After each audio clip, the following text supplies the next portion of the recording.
আচ্ছা, ঠাকুর চলে যাওয়ার দিন তো আপনি ছিলেন, সেই দিনের ঘটনা আমি তো সেই দৃশ্য বলুন। শ্রীনগর সাংঘাতে সাংঘাতে। আমি তো ঠাকুর বাংলাতে থাকতাম।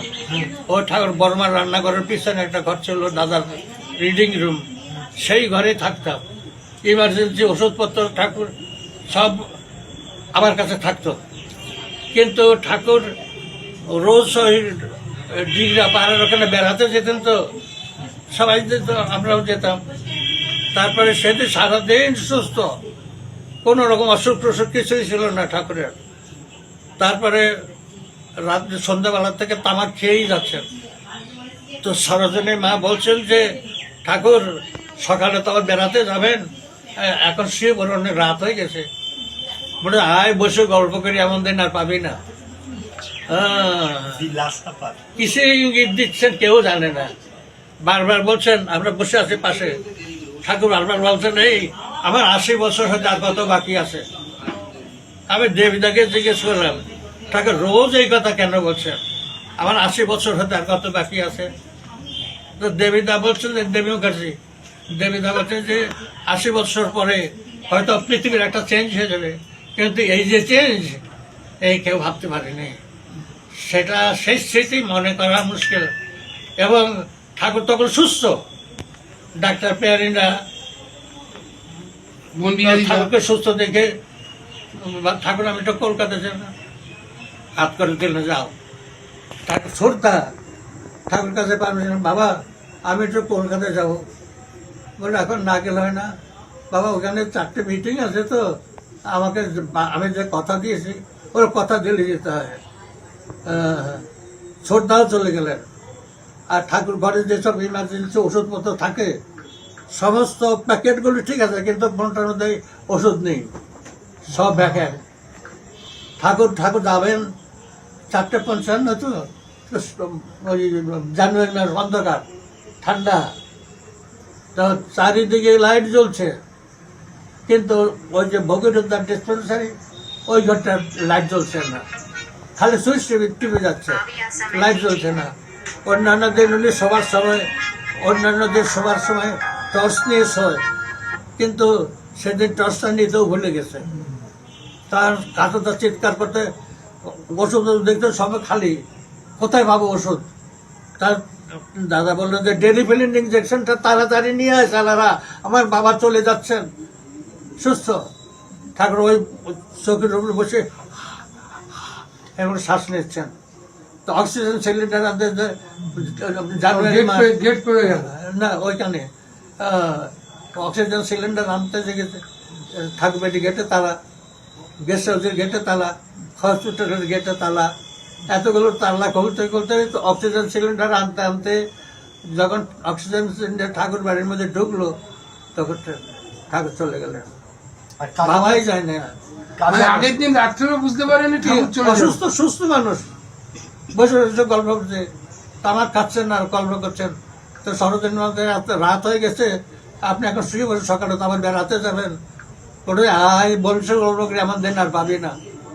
আচ্ছা, দাদার মুখে যেটা শুনেছি আপনি আর দাদাই ছিলেন, হ্যাঁ ওই দিন দাদা তো ভিতরে ঠাকুর ট্রিটমেন্ট, আমরা তো ছুটাছুটি করছি, ওর দাদা যেটা ইঙ্গিত করছেন, কিন্তু ওই ডিসপেন্সারিতে ডেরিফিলিন ইঞ্জেকশন খুঁজেই পাচ্ছেন না, লাইট জ্বলছে না। তো সমস্ত ঠাকুর বাংলোতে লাইট জ্বলছে, ওই ডিসপেন্সারিতে লাইট জ্বলছে না, সব প্ল্যান করা ঠাকুরের।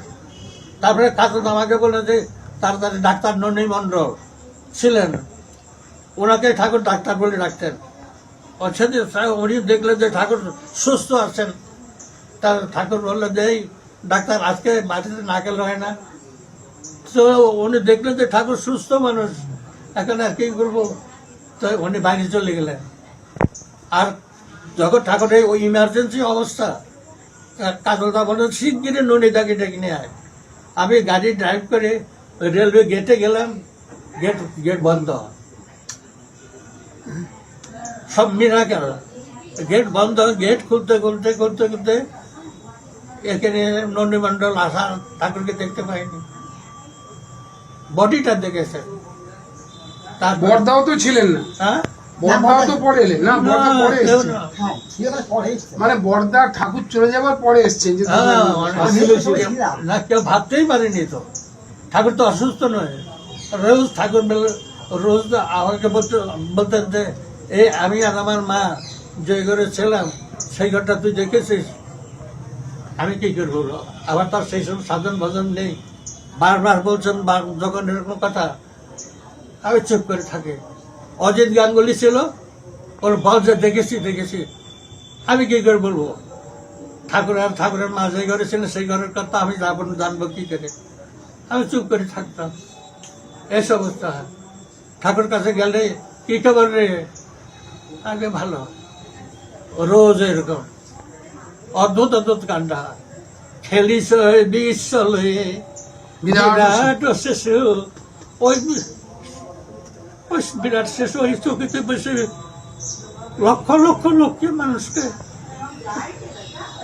নাচিয়েছেন।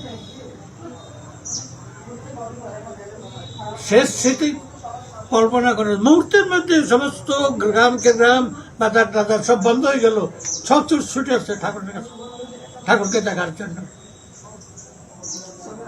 সেই শেষ স্মৃতি চিন্তা করতে গেলে মুশকিল। আচ্ছা নারায়ণদা, আপনার বাবার জীবনে কোনো ঠাকুরকে নিয়ে উল্লেখযোগ্য ঘটনা? আমার বাবা ছিলেন বাইরে, ফিল্ড ওয়ার্কার। বিশেষত বহরমপুরের দিকে খুব যেতেন। বাবা কোথায় আসানসোলে আছে, ওকে পাঠিয়ে দিলাম, ও তাড়াতাড়ি চলে গেল। কিন্তু খুঁজতে গিয়েছিলাম। ও, তারা বলে যে টাকা দিয়ে বলে যে কোথায় আছে বাবা খুঁজে জানি না, তখন তো ফোন নেই, চিঠি নেই, কোথায়? আমি তো গিয়ে জানলাম চিত্তরঞ্জনে নারায়ণপুর, সেখান থেকে কুলছি। বাবা কোনো তারপরে ফিরে আসলাম। ঠাকুর বলেছেন কোনো অবলেটের বাড়িতে গিয়ে 3 দিনের বেশি থাকতে নেই, কারণ তারপরে বসে বসে খাওয়ার জন্য তাহলে ও তাদের শ্রদ্ধা থাকতে থাকতে ওখান থেকে চলে যাওয়া। বাবা তাই কোনো অবলেটের বাড়ি 2 দিন থেকে 3 দিনের বেশি থাকেন না। সব থাকতো। হয়তো কোনো জায়গায় কোনো সৎসঙ্গই নেই, সেখানে আপনি ফিল্ড ওয়ার্ক করেন, কি করে যাবেন, কি কাজ করবেন?